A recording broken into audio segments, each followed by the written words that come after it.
What's going on, guys? Welcome back to part 3 of this deep dive into numerology. Look, if you ain't seen the first 2 videos, please go check them out because part 1, it was a foundation. It showed you that there are more than one numerology systems out there. It also showed you the split between misinformation and disinformation, okay? There's a difference, and there's a lot of disinformation out there, okay? Deliberate confusion, if you will.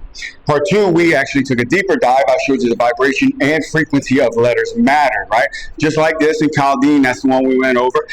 1 through 8, they left out 9. Why? Because it was a very sacred number to them, okay? Which brings us down to Chaldean and the number 0. Okay, real quick, guys, before we actually get to the meat and potatoes of this video, I wanted to knock out Chaldean real quick because this system was not widely used like these two, okay? It was barely used. That's why I'm not going to make a standalone video about it. But I did want to address the 0. That's where we're at here. Did you know that the 0 was actually man-made?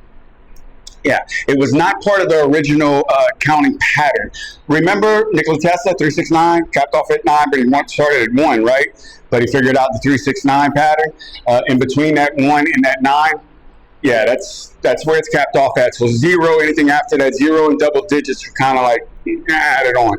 But my question to you is do you know who created the 0? It was Indian mathematicians, allegedly. This was centuries later, okay, guys? And they formulated a 0 as an actual number that you can calculate with it. And then it just spread west from there. So whenever you see a 0 on a magic's number chart, understand that that's a human invention. And that was layered on top of a system that only originally ran 1 through 9. Okay, and that matters because the alphabet works the same way. Every letter that you speak carries a number, and every number carries a frequency, right? That's the numeric alphabet nobody taught you in school, I promise you. Now we're going to go into the Pythagorean chart, okay? So I got one up behind me right now so you can see exactly how the letters break down into single digits 1 through 9. Okay, take a second, pause it if you need to, and find your name. Now look at this image. Remember those numbers? I want you to notice how every single digit, whenever you multiply its shape and you layer it on top of itself, it doesn't turn into chaos, guys. It turns into a symmetrical pattern, a mandala, a piece of sacred geometry. And that's not a coincidence.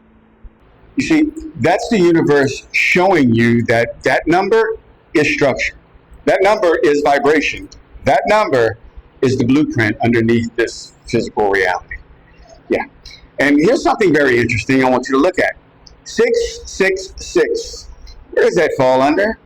Fox. Very interesting, right? Maybe it's coincidence. Maybe not. All right, I'll let y'all connect those dots, okay? But I want to be real clear about something, and I want you to understand this, that 666 is not inherently evil, okay? People have been programmed to fear that number, but it's just mathematical. It's a pattern like every other number that's on this chart right here, and which actually brings me to a bigger point. Nothing in this world is inherently evil, or good for that matter, okay? It's the intention behind the choice that decides that, right? You don't need a building, a church, a rabbi, a priest, or anybody like that to tell you that you've done wrong. Everybody here is born with a moral compass. If you steal a candy bar, guess what? Nobody has to tell you that. You know you've done wrong, right? Okay? Or maybe about the people that keep telling me there's no God. Because if there was a God, why does he let all this bad stuff happen to innocent kids? Look, I get what you're saying, and I was kind of wrapped up on that as well. But you have to understand this place. This is a duality place, duality plane, right? This is a place of choice. Because if you take away bad, good has to go with it. You realize that, right? There's no front without a back. There's no up without a down. There's no left without a right. There's no moon without a sun. There's no male without a female. That's the way this place works. You can't have free will and only pick the good side of things. It's, again, not how it works.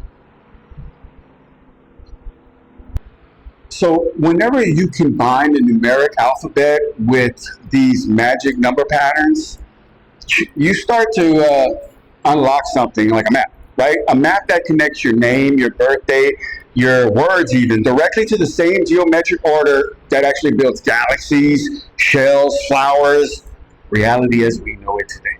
Right? And this isn't necessarily for the sake of mystery. No, this was knowledge that was stripped away from the public education on purpose. Because you have to understand a population that understands energy, frequency, and vibration, yeah, along with this number patterns, is a population that starts asking better questions. So look, guys, don't be afraid of the information. Ask about it. Run your own name through the system and watch the numbers that it lands on and start paying attention to how often these numbers show up in your life, okay? Because once you start seeing it, I guarantee you, you can't unsee it. So until then, stay curious, stay enlightened, and always smile. I love y'all. See you on the next one. Later.